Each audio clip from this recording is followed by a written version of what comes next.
Welcome to this edition of Beat Behind Each and Every Product, covering the latest products and features in our platform at Click and Pledge. We are so thrilled to be back with you for part 2 of this deep dive.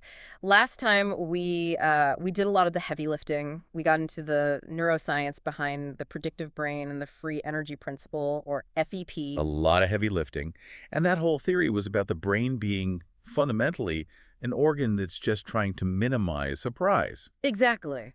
And while that was, a fascinating theory, our mission today is to make that concept really actionable. We're going from the abstract, from physics and neuroscience, directly into your day-to-day fundraising. Right. We want to connect the FEP directly to your donor list. I mean, our goal is to explain why inefficient fundraising is really just high entropy or surprise. It's noise that a donor's brain is literally wired to eliminate. And then show us how to do the opposite. And most importantly, show you how to design your communications so that giving feels like in the lowest effort, most logical confirmation of who they are. Okay, so let's start there. Let's ground this for everyone. If the FEP is true, then every donor, every single contact in your system is a prediction machine. How does that turn into a strategy? Well, we suggest you start by recognizing that every donor operates with a deeply held internal model, a model about themselves, their place in the world, and, the organizations they support. So this internal model, it's like their predicted reality. It's their baseline. It includes beliefs like, I'm a responsible person who champions local education, or maybe, I trust this nonprofit to be effective with my money. And that model is key because it's their calm, low-entropy state. It's what their brain expects the world to look like. Precisely. So every single email, every mailer, every social media post you send out, that is all sensory input that their brain has to instantly compare against that model. And if it matches up, If that sensory input confirms the model, the brain basically says, okay, got it. No energy needed here. But if it doesn't match, the brain flags a prediction error. And that's where the trouble starts. let's make this really clear. What happens when our fundraising just creates a massive prediction error, a huge mismatch? That is the very definition of high entropy, or what we call a bad surprise. The brain was predicting clarity, consistency, and instead, it gets cognitive noise. And we recommend that fundraisers learn to spot this noise immediately, right? Because this is where donor fatigue really comes from. Yes, it's not always that they stopped caring about the cause, it's that the cost of processing your communication just got way too high. So give some examples. What are the tangible signs of this high entropy communication that's taxing the donor's brain? Oh, it's using dense internal jargon that a donor has to stop and try to figure out. It's asking for a huge gift that's totally out of line with their history. That immediately tells them you don't actually know who I am. Exactly. It contradicts their model of being a valued supporter. Or another one is inconsistent branding, different logos, mixed messaging across different channels. Yeah, that's hugely energy draining. You have to stop and think, wait, is this the same group? What are they even asking for? You're creating work for them. You've created uncertainty. And of course, the worst culprit of all, the dear friend letter. Oh, the worst. It is the ultimate signal of high noise.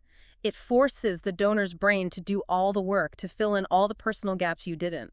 So the donor's brain predicted a conversation, something that acknowledges them, but instead it got a blast of static. That's the big prediction error. That is exactly right. And the brain is hardwired to minimize that surprise using the absolute lowest energy action possible. The donor just wants to restore their equilibrium. So they'll take the path of least resistance to stop the noise from coming in. That's what we suggest happens, yes. When the brain is faced with that high entropy, it doesn't sit there and do a long, difficult calculation about the merits of your cause. This is a much simpler calculation. A very simple one. How do I stop this prediction error as fast as possible? And the action is? The lowest energy action is almost always delete, unsubscribe, or throw away. The donor acts on the world to stop the noise. They just eliminate the source of the error, because processing it costs too much neural energy. So if our unsubscribe rates are climbing, we might not have a motivation problem. We might have a cognitive friction problem. You absolutely do. So let's pivot to the solution. How do we get the opposite result? How do we create low entropy or a good confirmation? How do we become that expected comforting signal instead of just confusing noise? It's all about eliminating the work the donor has to do. We suggest communication that confirms the donor's self-identity every single step of the way. So you need a structure that makes sense to their predictive brain. Exactly. It needs to leverage their past actions to confirm their identity, and then logically extend that identity into what you need them to do next. Can you lay that structure out for us? How do we build that confirmation? We recommend a model that looks something like this. You, as a donor who cares about this cause, helped us achieve Project A.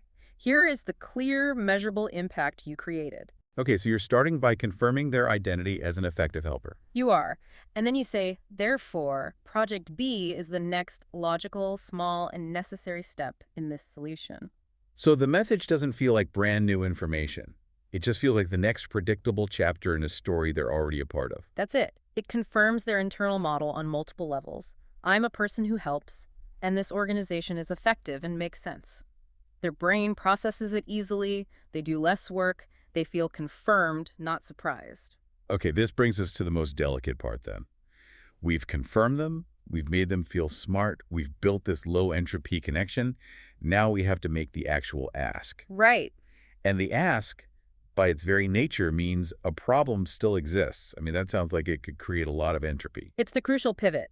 The goal here is not to eliminate prediction error entirely. The goal is to design the ask as a small, productive prediction error. A productive error. I like that. So we're strategically creating a little wobble in their internal model. A very slight, targeted mismatch. You gently introduce a gap. You say, the world you predict, the one where you've solved the problem, isn't quite the world that exists right now. Here is the immediate, tangible problem. And that little moment of uncertainty, that's what creates the tension needed for a response. It is, but you can't leave them in that state. If you do, they'll just go back to the delete button. The tension has to be resolved instantly.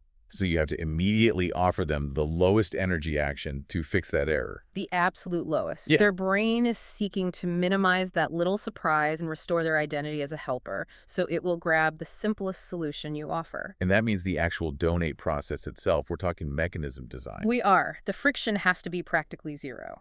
This means a simple, highly visible, one-click pre-filled donate button right there in the communication. So the easier it is to close the gap between the problem exists and I am fixing the problem, the higher your conversion will be. You're leveraging the brain's deep-seated drive to find equilibrium. You confirm their identity, you create a tiny, manageable challenge to that identity, and then you provide the easiest possible path for them to reconfirm it through action. That really brings this entire complex theory right down to a practical level. The big takeaway seems to be that effective fundraising.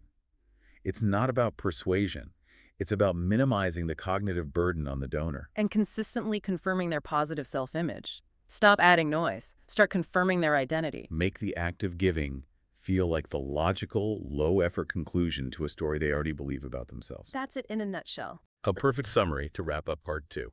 In our final deep dive, we're going to take these principles and apply them to platform design itself, how the digital giving experience should be engineered to minimize entropy. For more information about this and all Click and Pledge products, make sure to visit clickandpledge.com and request for a one-on-one training or demo. Whether you are a client or curious about our platform, just ask us and we will gladly get together with you to chat. And don't forget to subscribe to this podcast to stay up to date with all the latest and greatest features of the Click and Pledge Fundraising Command Center.